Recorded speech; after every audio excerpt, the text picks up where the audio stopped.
Genesis chapter 1 verse 3. ఆదికాండము 1వ అధ్యాయం 3వ వచనాన్ని గమనించాం. And God said, "Let there be light." వెలుగు కమ్మని ఆయన పలకగా And light was. వెలుగు కలిగేది. And this is Genesis chapter 1 verse 3. ఆదికాండము 1:3లో. And we looked at the light from the mountain of transfiguration in Matthew 17. మత్తయి సువార్త 17 ఆధారంగా రూపాంతరం కొండపైన కూడా వెలుగును చూశాం. And then we looked at the light, the lessons of light from the life of Moses and from the life of Elijah. ఈ వెలుగునకు సంబంధించినటువంటి కొన్ని పాఠాలు మోషే యొక్క జీవితంలో నుండి ఏలియా యొక్క జీవితంలో నుండి చూశాం. And so it is very important that you understand and not simply just write it down, but I want you to rehearse it, listen to it, rehearse it, and understand what was said today. కేవలం రాసుకోవడం మాత్రమే కాదు, అది మళ్ళీ స్మరణకు తెచ్చుకొని అవి జీవితంలో అన్వయించుకోవాలని నేను ఆశపడుతున్నాను. Pastor E is going to talk about the light a little bit more.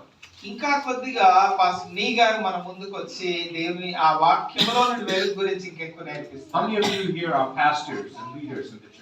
సంఘంలో నాయకులుగా సంఘ కాపరులుగా ఉన్న వాళ్ళు ఎంతమంది ఉన్నారు? Let me see your hands. Let me see your hands. We see our pastors and leaders in the church. సంఘంలో నాయకులుగా ఉన్నవారు సంఘ కాపరులు. See, thank you. You may put your hands down. Others are leaders in the church, etc. ఇతరులు ఇంకా వేరే విధాలుగా సంఘంలో పనిచేస్తున్నారు. Being in the ministry is not like being in the worldly corporate world. పరిచర్యలో ఉండడం అంటే ఈ లోకంలో ఇంకా వేరేదైనా పదవులను అలంకరించడం దానికంటే వేరేగా ఉంది. All ministry is God, it's Christ's ministry. పరిచర్య అన్నీ కూడా అది క్రీస్తు యొక్క పరిచర్య. And if you're not doing what Jesus is saying, ప్రభు ఏం చెప్పాడో అదే గనుక మీరు చేయకపోతే, you are not going to have what Jesus said you're going to have.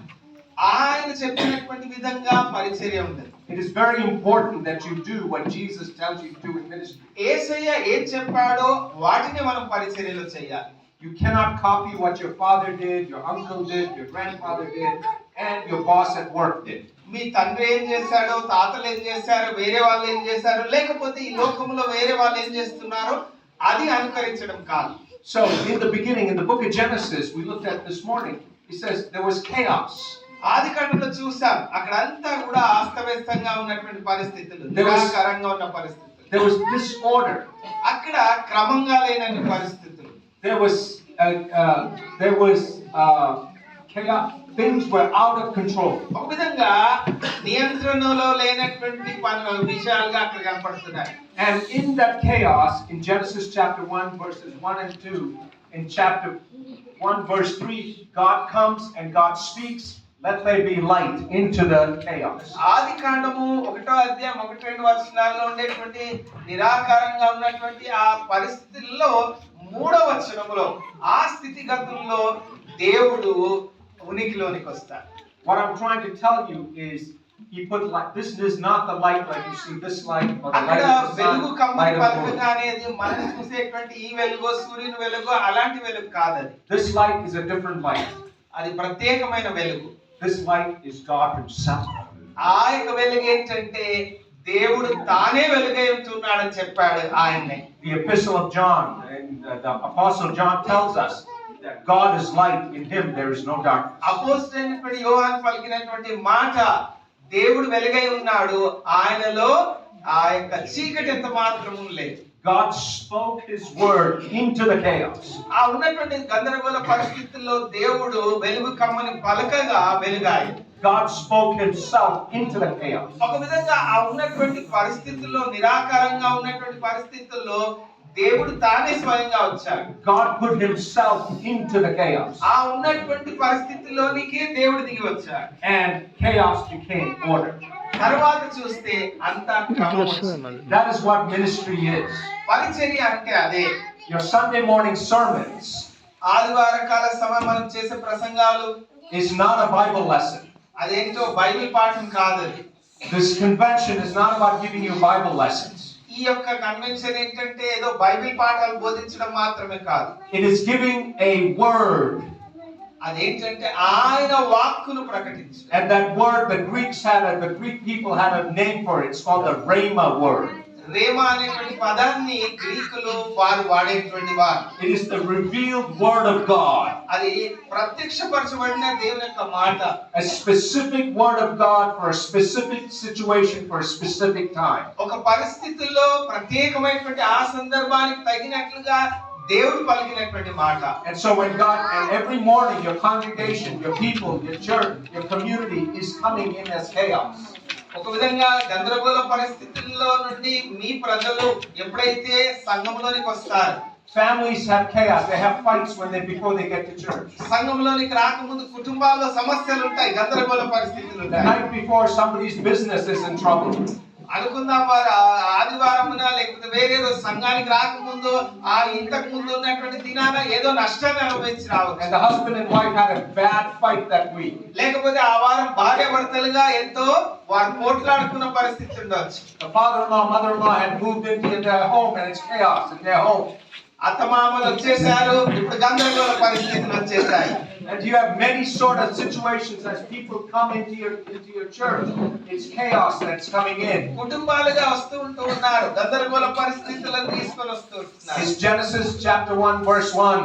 ఒక విధంగా ఆదికాండము 1:1 లాంటి పరిస్థితులు. So it is into that place that you're speaking light. Your sermon is the light of God into that situation. అలాంటి పరిస్థితుల్లో నీవు ఎప్పుడైతే వాక్యాన్ని ప్రకటిస్తావో దేవుని యొక్క మాటను సెలవిస్తావు. But your word and your character cannot be separated. అయితే నీ మాట నీ యొక్క సాక్ష్యములకు భిన్నంగా ఉండలేదు.